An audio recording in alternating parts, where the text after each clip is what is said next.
सबको पुनः करो नमस्कार। तो जैसा हमने न्यूक्लियोटाइड पार्ट नंबर 9 वीडियो में देखा था, we have done the structure of RNA. हमने आरएनए का स्ट्रक्चर किया था। हमने न्यूक्लियोटाइड पार्ट 8 में राइबोन्यूक्लियोटाइड, डीऑक्सीराइबोन्यूक्लियोटाइड किए। फिर हमने देखा कि कैसे हम आरएनए का स्ट्रक्चर डिराइव करते हैं।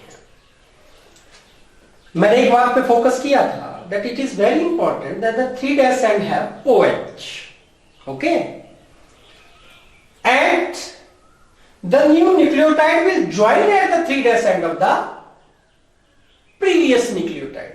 जो पहला न्यूक्लियोटाइड है उसके साथ दूसरा कहां पे जुड़ेगा बेटा? 3' पे. The phosphodiester bond is formed there. The further or the new nucleotide will join with the 3' end of another nucleotide. इस तरह से 3' end पे लगातार क्या होगा?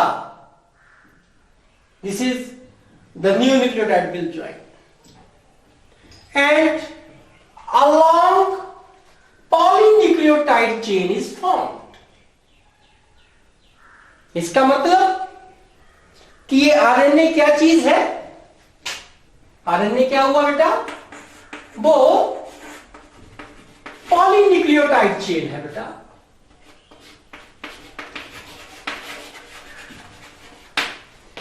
ऐसी पॉलीन्यूक्लियोटाइड चेन जिसमें कभी भी थाइमिन नहीं होगा।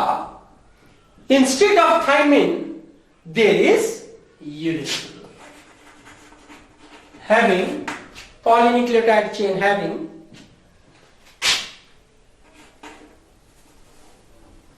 it is uridylate, मैं न्यूक्लियोटाइड के ही नाम लिख रहा हूं, then adenylate, guanylate and cytidylate. Okay बेटा, this is the genetic material of some of organism. Some of viruses are there. आजकल जिस लॉकडाउन के पीरियड में हम बात कर रहे हैं, ये जो कोविड-19 डिजीज का नाम है बेटा, मैंने पहले भी बताया था, आप मेरे प्रीवियस वीडियो में देख सकते हैं। कोरोना वायरस इन्फेक्टियस डिजीज 2019, इसका जो वायरस है उसका नाम कोरोना वायरस है। ये वायरस एक आरएनए वायरस है। It may be the question of the next NEET. हिला के रख दिया पूरी दुनिया को इस वायरस ने। आरएनए वायरस है बेटा, जल्दी ही वैक्सीन बनने की उम्मीद है। कोरोना जो है वो एक आरएनए वायरस है। We have studied earlier the RNA viruses. आपने पढ़ा होगा प्लस में वायरसेस के बारे में। तो मैं बोलना चाहता हूं कि जेनेटिक मटेरियल, उसी जेनेटिक मटेरियल को साइंटिस्ट पढ़ रहे हैं कोविड-19 में। ये आरएनए है उसमें, इस तरह का आरएनए। अब प्रश्न ये आता है कि फिर कोई कोरोना वायरस है, वो भी आरएनए वायरस है। कोई टीएमवी वायरस है, टोबैको मोज़ेक वायरस है। मैं टीएमवी लिख रहा हूं यहां पे, जिसका नाम पेप्लान वायरस है बेटा, टोबैको मोज़ेक वायरस। ये भी एक आरएनए वायरस है बेटा। क्या कोरोना और टीएमवी वायरस में कुछ सिमिलरिटी है? वो है। वो बेसिक सिमिलरिटी ये है कि यही चार यूरिडाइलेट, एडिनाइलेट, ग्वानिलेट और साइटिडाइलेट, ये इन दोनों में है। तो क्या ये टीएमवी भी उतना ही खतरनाक है? क्या ये भी वैसा ही वायरस है? पर कोरोना तो एक इन्फ्लुएंजा वायरस की कैटेगरी का वायरस है। टीएमवी जो है वो टोबैको मोज़ेक डिजीज प्लांट में करता है। ये डिफरेंस कैसे अराइज होता है, इस बात को मैं आपको यहीं क्लियर कर देता हूं। मैं आपको बता दूं, जो फर्क होता है किन्हीं भी दो वायरसेस में, बेसिक कंपोजिशन यही रहेगी। मैं इसका एग्जांपल आपको ऐसे देता हूं, हम सभी के मकान आप देख लीजिए, सभी के मकान किस चीज से मिलने से बने हैं? ब्रिक्स, ईंटें, है ना, सैंड, रेत, कंक्रीट, बजरी, सीमेंट, आयरन, जो लोहा हम लगाते हैं, सरिया हम लगाते हैं, इन सब के मिलने से बनता है। पर ईंटों को आपने किस प्रकार से, किस डिजाइन में लगाया, किस सीक्वेंस में लगाया, उसके अनुसार जो आपके घरों की शेप है वो अलग अलग है। होगा तो कमरा ही, लेकिन शेप अलग अलग है। होगी तो बिल्डिंग उसी चीज की बनी हुई है, लेकिन वो अलग अलग शेप्स में आप देखते हैं, आर्किटेक्चर उसका अलग अलग से है। इसी तरह से जितने भी वायरसेस, आरएनए वायरसेस होंगे, उनमें जितने भी ऑर्गेनिज्म मैं कहूं कि जिनमें आरएनए जेनेटिक मटेरियल होगा, उनमें ये 4 यूरिडाइलेट, एडेनाइलेट, ग्वानिलेट, साइटिडाइलेट होंगे। फर्क कहां पड़ जाएगा कि हो सकता है, कोरोना के जेनेटिक्स का तो अभी तक रिवील ही नहीं किया गया है, फिर भी मैं एग्जांपल देता हूं। सपोज कीजिए कि कोरोना का जो जेनेटिक्स है, उसकी जो न्यूक्लियोटाइड की सीक्वेंस है, सबसे पहले मान लीजिए यूरिडाइलेट होगा, फिर साइटिडाइलेट, फिर ग्वानिलेट, फिर ग्वानिलेट, फिर साइटिडाइलेट, फिर ग्वानिलेट, फिर एडिनाइलेट, लाइक दिस। सपोज, मैं मानने के लिए बोल रहा हूं बेटा, ऐसा है नहीं, पर ये मान लीजिए ये कोरोना वायरस का है, तो जो दूसरा कोई वायरस है इन्फ्लुएंजा की कैटेगरी में, उसमें हो सकता है यूरिडाइलेट, साइटिडाइलेट, ग्वानिलेट, साइटिडाइलेट, साइटिडाइलेट, एडिनाइलेट, ग्वानिलेट। आप देख रहे हैं यूरिडाइलेट, साइटिडाइलेट, मैं तो सिर्फ आपको नाइट्रोजन बेस ही लिख रहा हूं, क्योंकि बाकी तो शुगर, पेट्रो शुगर और फॉस्फेट जो बैकबोन है इसकी, किसी भी जेनेटिक मटेरियल की जो बैकबोन है वो pentose sugar, phosphate group, pentose sugar, phosphate group, pentose sugar और फॉस्फेट ग्रुप बनाता है। ये साइड अटैच्ड है नाइट्रोजनस बेसिस। तो जो बैकबोन जो है वो तो सिमिलर है, इसलिए मैं नहीं बना रहा हूं, मैं बता रहा हूं कि ये वो जिसमें यूरोसिल होगा यूरिडाइलेट होगा, यूरिडाइलेट है, साइटिडाइलेट है, ग्वानिलेट है, यहां साइटिडाइलेट है, यहां साइटिडाइलेट है, यहां ग्वानिलेट है, यहां पे एडिनाइलेट है, यहां एडिनाइलेट है, यहां पे ग्वानिलेट है। इतना सा डिफरेंस भी अगर जेनेटिक मटेरियल में है तो वो एक नए प्रकार का ऑर्गेनिज्म होगा। ये जो ऑर्गेनिज्म है ये कोरोना नहीं हो सकता है, ये वायरस कोरोना नहीं हो सकता है, ये अवश्य ही उसकी कोई दूसरी स्ट्रेन होगी। आपने सुना है इन दिनों में कि जो स्ट्रेन इस वायरस का अमेरिका या साउथ कोरिया में पाया गया, वो 99.9% जो है वो इंडियन स्ट्रेन के साथ मिलता है, पूरा नहीं, 100% नहीं मिलता। This kind of change we will later on study this, that such kind of changes are called mutations।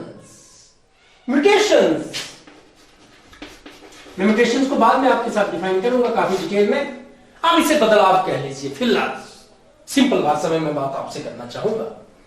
तो आरएनए एक पॉलीन्यूक्लियोटाइड चेन है, जिसमें कि क्या चीज बेटा बोलिए, यूरिडाइलेट, ग्वानिलेट, एडिनाइलेट और साइटिडाइलेट होगा।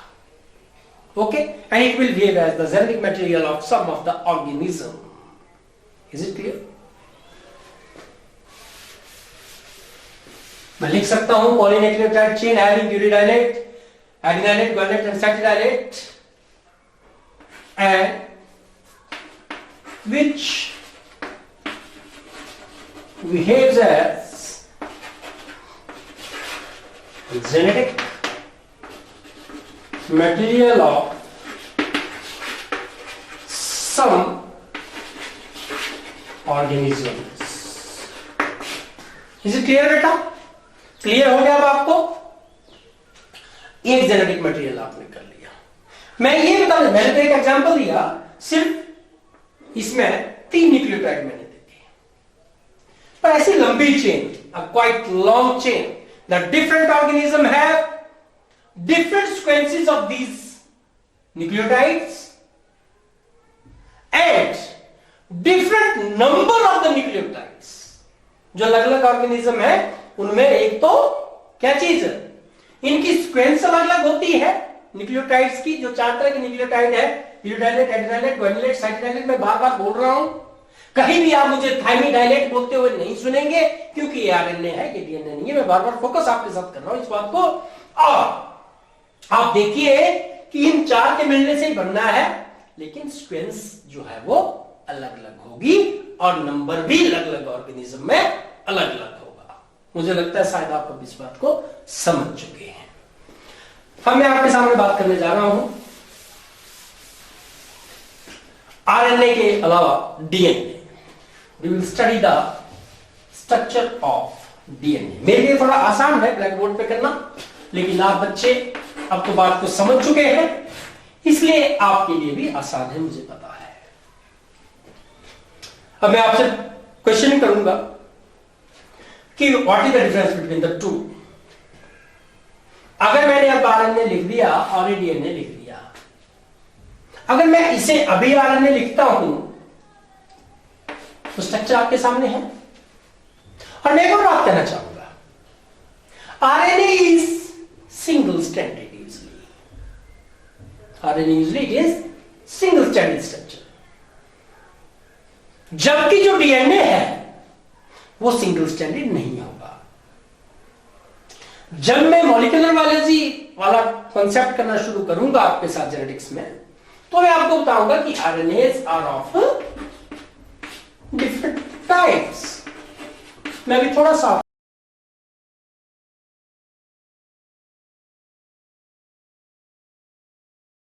डिस्कस कर रहा हूं। Like you might have listen. मैं कुछ भी और हीटेरोजीनस एमआरएनए या कुछ और बात नहीं करूंगा। मैं सिंपल पहले वो बातें करूंगा, जैसे मैसेंजर आरएनए, एमआरएनए आपने नाम पढ़ा होगा,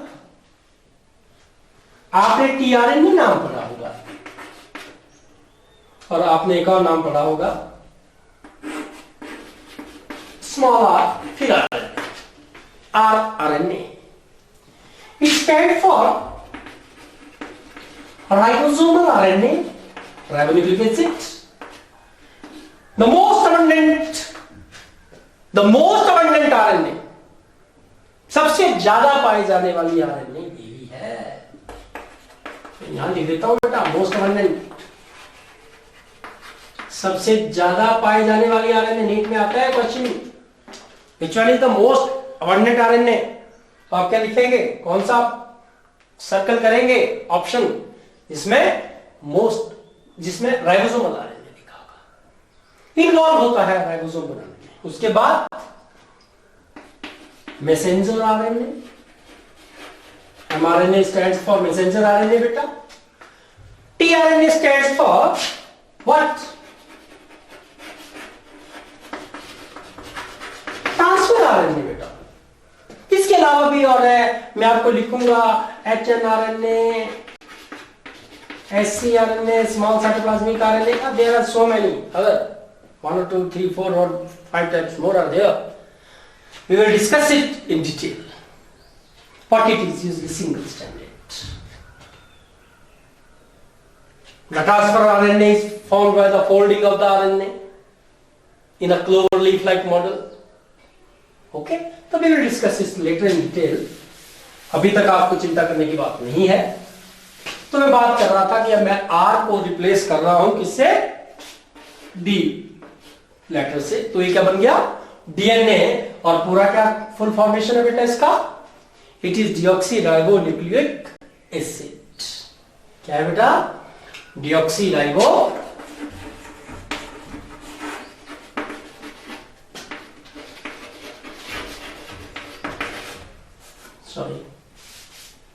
न्यूक्लिक एसिड। क्या डिफरेंस है आरएनए और डीएनए में? तो पहला डिफरेंस तो मैं आपको बता दूं, it will never be uracil. Uracil तो बेटा कभी नहीं होगा। क्या होगा फिर, थाइमिन। थाइमिन शुड बी है। And what is the difference between the uracil and thymine? मैंने बताया था आपको कि मिथाइलेशन होगी यूरेसिल की, और ये बन जाएगा आपका CH3 on this fifth position. Then this is thymine, adenine, cytosine, then guanine will be the fourth. और दूसरा क्या मैं आपको बता दूं, it is not a single stranded molecule, it is a two stranded molecule. It have two polynucleotide chains. DNA है two, मैं यहां पे लिख रहा हूं पॉलीन्यूक्लियोटाइड चेन। स्ट्रक्चर की बात बाद में करूंगा, अभी थोड़ा सा आप समझिए। ठीक है, टू पॉलीन्यूक्लियोटाइड चेन्स, एक न्यूक्लियोटाइड चेन की जो रिएक्शंस होगी इसका 3' एंड यहां पे, और मैं से बना देता हूं, आपको और इजी हो जाएगा।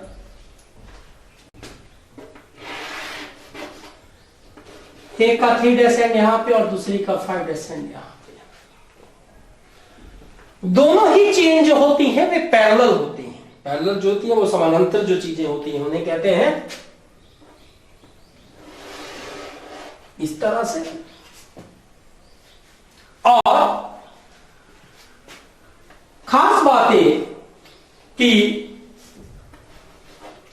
इनकी जो डायरेक्शन होती है वो अपोजिट होती है, इसलिए हम बोलते हैं टू, और very important, anti parallel polynucleotide chains are there. Chain तो ऐसी होगी जैसे आप देख रहे हैं, ये पॉलीन्यूक्लियोटाइड चेन है बेटा, देख रहे हो। अगर ये दो चेन्स हैं जो आमने सामने हैं ऐसे, अगर ये दो चेन्स ऐसे हैं, और जैसे मेरी बाजू है, आप देख रहे हैं मेरी आर्म्स को, देखिए ये आपस में कहीं नहीं जुड़ी है, इसलिए मैं ये दो बोल रहा हूं। क्या बोल रहा हूं? दो। सपोज कीजिए कि इस तरह से कुछ बॉन्ड जो है वो मेरी आर्म्स के बीच में ऐसा ही होता, अगर जुड़ी होती तो ये क्या होती? एक। क्या होती? एक। मेरी बाजू क्या होती? एक बाजू होती मुझे ऐसे जुड़ी हुई। सी हियर, इसमें भी दो पॉलीन्यूक्लियोटाइड चेन है, लेकिन ये मॉलिक्यूल तो तब बन पाएगा जब इनके बीच में बॉन्ड होगा। मैंने आपसे पहले ही कहा कि जो बैकबोन है किसी भी पॉलीन्यूक्लियोटाइड चेन की, वो sugar phosphate sugar phosphate sugar phosphate in alternating manner. When the sugar and phosphate they join with each other alternately, then they will form the backbone. तो आप यहां पे थोड़ा सा समझेंगे, उसके बाद हम स्ट्रक्चर को बड़ी डिटेल में करेंगे। ये कुछ इस तरह से मैं डिपिक्ट करना चाहूंगा आपके सामने। सपोज कीजिए it is one sugar, suppose ये फर्स्ट शुगर है, ये शुगर मैं यहां लिख देता हूं डिपिक्शन में, that this structure stand for sugar, और जो सर्कल होगा वो फॉस्फेट ग्रुप के लिए होगा। ओके बेटा, और मैं ट्रायंगुलर बना देता हूं, ये जो होगा वो नाइट्रोजनस बेस के लिए होगा। It is the nitrogenous base. तो हम देख रहे हैं ये 5' सेल पे फॉस्फेट होता है बेटा, देखें आप यहां पे। फिर शुगर होता है, शुगर की एक तरफ को क्या होता है बेटा, देखेंगे आप, वो नाइट्रोजनस बेस है। Is it clear? फिर यहां पे दोबारा फॉस्फेट, फिर phosphate is attach to sugar बेटा, इस तरफ को नाइट्रोजिनस बेस। मैंने लिखा है डिपिक्शन, आपको यहां पे लिखे है मैंने, क्या होता है इलस्ट्रेशन क्या है, इनका सिंबल्स का क्या मतलब है, वो मैंने यहां लिखा है आपके लिए, आप देख सकते हैं। फिर 3' पे जुड़ गया। मच बेटर इज दैट कि मैं इसको ऐसे ना बना के,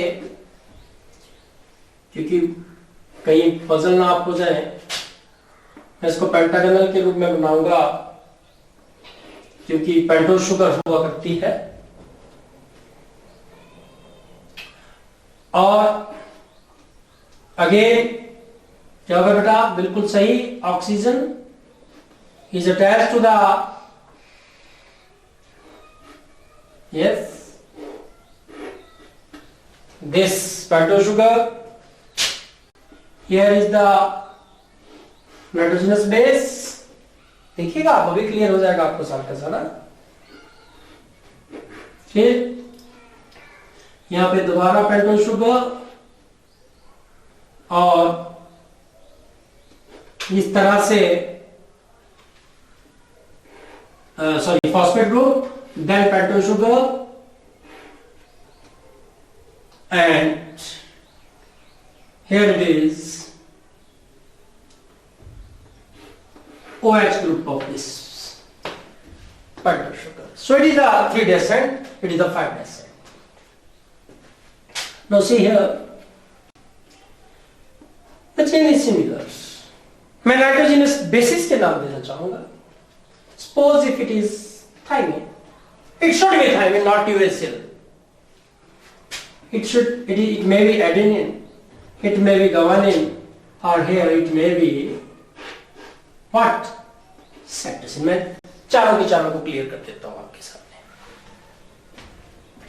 Then see here, 2 anti-parallel polynucleotide chain is very important. 2 anti-parallel is there। Formation किस इसमें हो रही है, एंड में वो आप देखिए 3' पे नया जुड़ रहा है और 5' की तरफ को जा रहा है। मैं अभी नहीं कर रहा हूं ज्यादा डिस्कस फॉर्मेशन को, क्योंकि ये मॉलिक्यूलर बायोलॉजी का कांसेप्ट होगा। मैं अभी सिर्फ स्ट्रक्चर ऑफ डीएनए पे आपके साथ बात करना चाह रहा हूं। अगर आपको डीएनए का स्ट्रक्चर क्लियर हो गया, कैसे वो बन रहा है, मैं तो एक एक करके बना रहा हूं बेटा, ये सिंथेसिस में आएगा। हमें तो सिर्फ एंजाइम्स को याद करना है, थोड़े से स्टेप को याद करना, बाकी प्रोसेस आपको पता होगा। तो आप यहां देखिए, यहां पे आप देख रहे हैं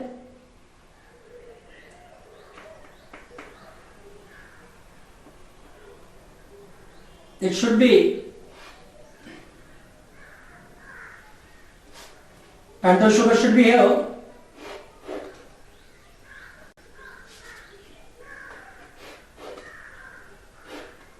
अगर आप थोड़ी सी प्रैक्टिस करेंगे तो आपको दिक्कत नहीं आएगा।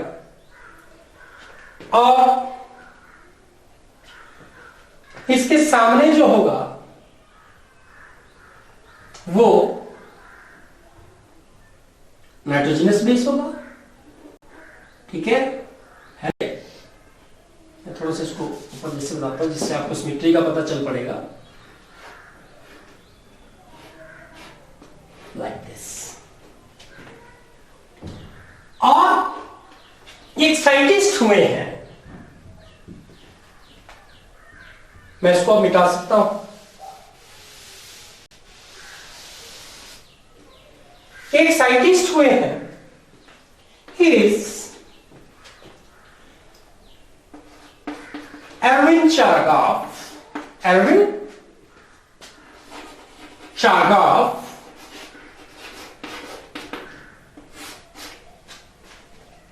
he studied the structure of DNA and he gave an rule, एक नियम इन्होंने दिया जिसे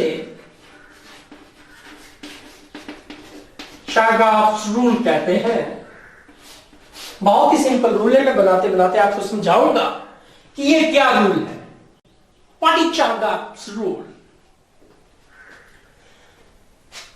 पहली तो बात हमने प्रीवियस वीडियोस में पढ़ा है, जो नए बच्चे हैं वे प्रीवियस वीडियोस देखें, आपको क्लियर हो जाएगा। हमने पढ़ा था कि दो तरह के नाइट्रोजनस बेसिस होते हैं, one are purines and one are pyrimidines or pyrimidines, some people they pronounce like this. तो pyrimidines, adenine and guanine, AG पूरी का मैंने आपको वहां पे मेमोरी टिप दिया, adenine and guanines are purines, while thymine and cytosine in case of DNA and uracil in case of RNA, they are the pyrimidines. Arvind Chalak आपने ये बोला कि देखिए जो प्यूरिन्स होते हैं दे वाइंड विथ पाइरिमिडीन। क्या कहा पहला पॉइंट कि जो प्यूरिन्स होते हैं, मैं ऑलवेज वर्ड लगाना चाहूंगा यहां पे, they always bind to pyrimidines। पहली बात बोली, क्लियर हो गया हमें अभी क्लियर हो गया कि एडेनिन और गुआनिन जो है वे थायमिन या साइटोसिन उनके साथ जुड़ेंगे। पर प्रश्न हम दिमाग में आपके ये आ रहा है, क्या एडेनिन थायमिन के साथ जुड़ेगा या गुआनिन थायमिन के साथ या साइटोसिन के साथ जुड़ेगा, कौन किसके साथ जुड़ेगा? कुल मिला के प्रश्न आपके सामने है। उसके लिए अरविंद चालक आपने बताया हमें, उन्होंने बोला adenine always bind with thymine, adenine always bind with thymine and guanine always bind with cytosine, remaining is cytosine. तो पता ही लग गया अब हमें, क्लियर है बेटा।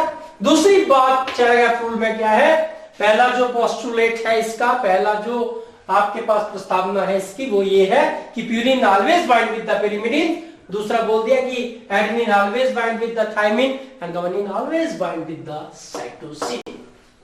Is it clear? तीसरी बात क्या कही गई, ये और इंपॉर्टेंट बात आपके सामने रखने जा रहा हूं। एडेनिन चालक आपने कहा कि adenine bind with thymine, always bind with thymine, what, why the double bond, किसके साथ? डबल बॉन्ड के द्वारा, you know bond, the forces of attraction. And guanine always bind with cytosine by the triple bonds। बेटा triple bonds, ये भी याद कीजिए, adenine और थायमिन आपस में जुड़े होते हैं दो बॉन्ड से। अगर ये एडेनिन है तो ये थायमिन है तो दो बॉन्ड हो गए। अगर ये गुआनिन है, ये गुआनिन है, ये है, और ये साइटोसिन है तो ट्रिपल बॉन्ड्स है, ऐसे ट्रिपल बॉन्ड्स। और एडेनिन थायमिन, अगर एडेनिन है, ये थायमिन है तो डबल बॉन्ड्स, अगर गुआनिन है, ये साइटोसिन है तो ट्रिपल बॉन्ड्स। अब प्रश्न ये आता है कि क्यों डबल और क्यों ट्रिपल? इसके लिए एक्सप्लेनेशन जब मैं स्ट्रक्चर को करवाऊंगा आपके सामने रखूंगा। अब आप यहां देखिए, मैं बात यहां कर रहा था कि यहां पे भी क्या होगा, बैकबोन तो वैसे ही होगी बेटा, यहां पे फॉस्फेट, यहां पे फॉस्फेट फिर शुगर, और इसके सामने अब कौन सा नाइट्रोजनस बेस होना चाहिए बताइए आप? बिल्कुल सही कहा है आपने, वो होना चाहिए, it should be guanine. Good, बिल्कुल सही कहा आपने, ये गुआनिन ही होगा। और कितने बॉन्ड्स बनेंगे? रीजन रहने दीजिए, रीजन की बात तो बाद में करता हूं, पर कितने बॉन्ड्स बनेंगे बेटा बता दीजिए एक बार एग्जैक्टली। मैं बॉन्ड ऐसे बना देता हूं, 1 2 and 3, सॉरी,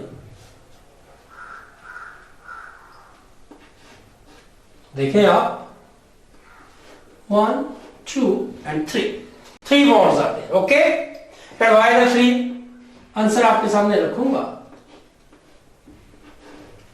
बहुत सिंपल सी भाषा में आपको समझा दूंगा कि क्यों 3 होते हैं, क्यों 2 होते हैं, ये बहुत जरूरी है आपको जानना। द्वारा वही आप देखें 3' पे नया फॉस्फेट ग्रुप पे किसका है? नए न्यूक्लियोटाइड का है। और हम देखेंगे ऐसे कि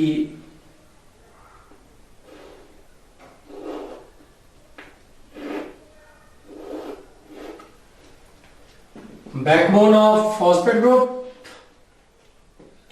और यहां पे नाइट्रोजनस बेस कौन सा होगा बताइए, बता दीजिए। पता तो है अरविंद चारग आपने क्या बोला है कि गार्निन के साथ हमेशा ही साइटोसिन बाइंड करेगा बेटा। और कितने बॉन्ड के साथ करेगा, बिल्कुल सही, ट्रिपल बॉन्ड। अभी तक आपके दिमाग में मुझे पता क्वेश्चन चल रहा है कि ट्रिपल बॉन्ड क्यों बन गए, करता हूं क्लियर, अभी कर देता हूं। इसके बाद नेक्स्ट में देखिए, आप देख रहे हैं नेक्स्ट शुगर इज देयर।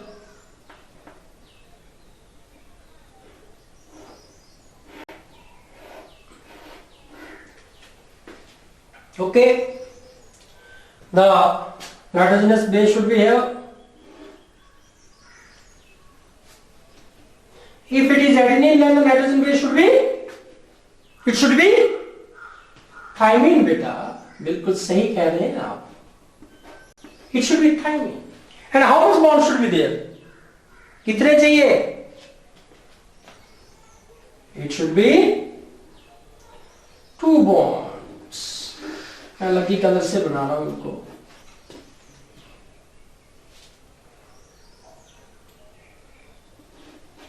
मैं इसलिए कि लग जाए पता आपको कि क्या क्या है। नाउ अगेन 3 एसिड, और इस तरह से आप देख रहे हैं